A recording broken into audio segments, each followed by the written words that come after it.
we got the international game, 6:30 a.m. Pacific time.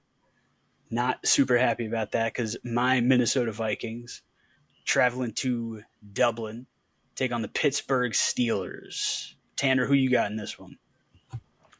I've got the Vikings. I think, though, it's going to be a bit of a regression from the last incredible showing. But like not only like in like the obvious ways, but also I think there's going to be a bit of struggle because, I mean, I've seen this happen before, right? Where like the backup comes in and, you know, you got injuries and things like that. And then you had a poor performance and then you just have a blowout where you like the backup comes in and looks like an absolute superstar, even though the reason they're a backup is because they used to be considered a potential superstar and then sucked really badly. And then they have this outing and it's great. But so I think there's going to be a bit of regression, but I think they're going to win.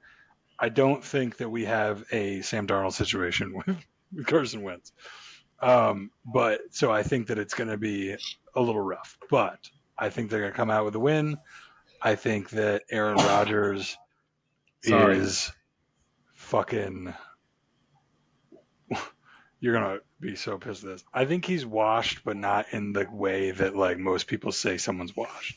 Like not in the way where like they have a bad outing and they're like, oh, he's washed. Like I just think he is so fatigued as a human because he's so far up his own ass that he just can't be as good at football as he thinks he is anymore, and that is what it is.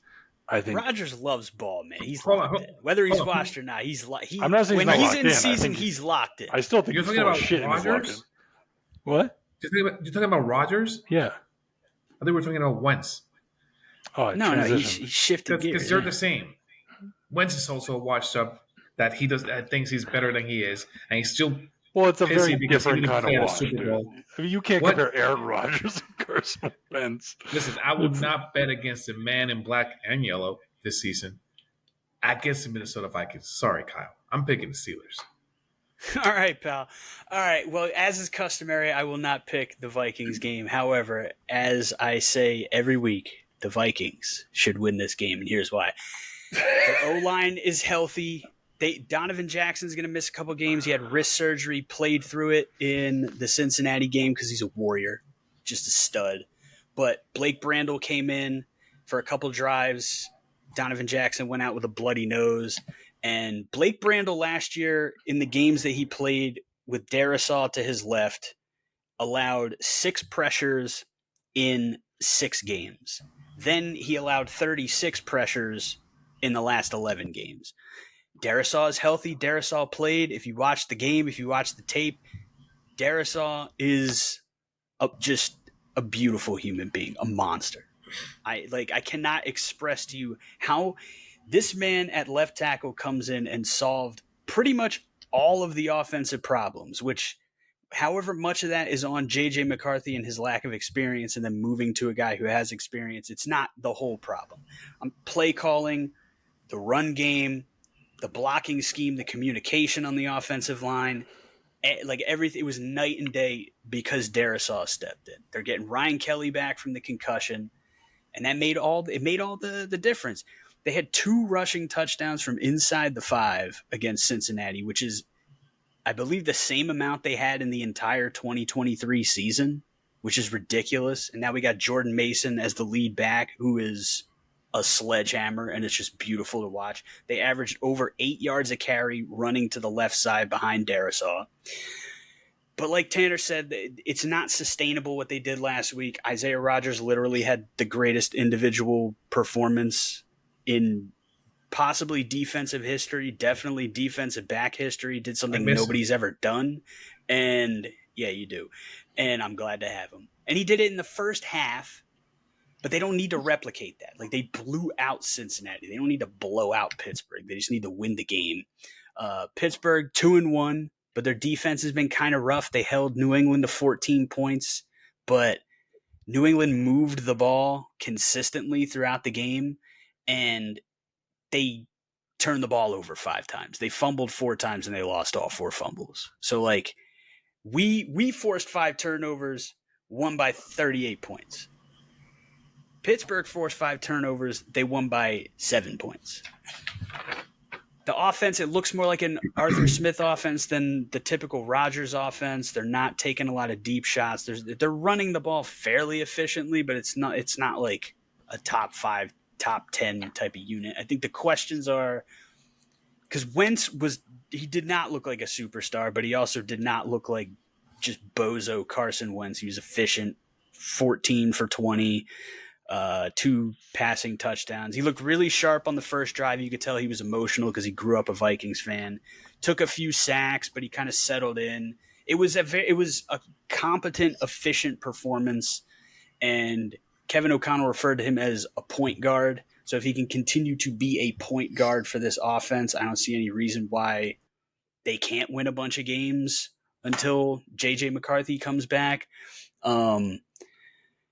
But can Pittsburgh protect Rodgers? They have the 4th highest pressure rate allowed, according to Pro Football Reference, because pressures are like there's just no congruency in it, and it bothers the hell out of me from publication to publication. But Minnesota has the 2nd highest pressure rate in the league.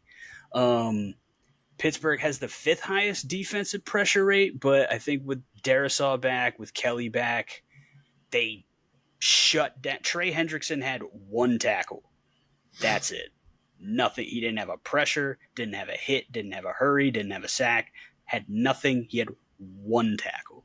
Now, granted, you got TJ Watt, Cam Hayward, Derek Harmon looked good coming back from the injury as a rookie. So there's more pieces to deal with.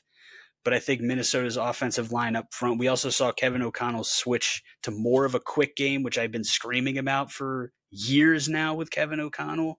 And I don't know why they didn't do this with essentially a rookie quarterback, but they're doing it now with Wentz. So I think they get the ball out quickly. I think the defense is going to get a lot of heat on Rodgers. He can't move around like he used to. The Vikings should go into Dublin. They are, and you know what? I'm not going to say it because I don't want to jinx it. Their record in international play, let's just say it's positive, quite flawless. Yeah. So I'm not picking the game, but the Vikings should win this game. And Caesar, your lack of faith disturbs me. Come on. I'm not saying this is not the fact. I'm not saying the Vikings are not good enough. I'm just saying Aaron Rodgers is your daddy. That's all I'm saying. Is he? Because I'm pretty sure that record's about 500 over his career against the Vikings. I'm pretty sure we played him in London last year, and go ask Andrew Van Ginkel whose daddy is whose daddy. Hey, he was in the Jets. Nobody does well in the Jets. All right? Nobody. I mean, the Steelers it's fair. Honestly, some teams are that bad where it's like it doesn't actually make sense, but it makes sense. But Pittsburgh is habitually like 9-8, maybe 10-7. Both are wins this year. They beat the Jets, and they gave up a ton of points to the Jets, who stink. And then, again, they beat New England by 7 points, and they forced 5 turnovers. And they couldn't do anything with it. This is going to be a game decided by the defense and not the offense. You said it yourself. Yeah. So why are you harping on Rodgers then? He don't play defense.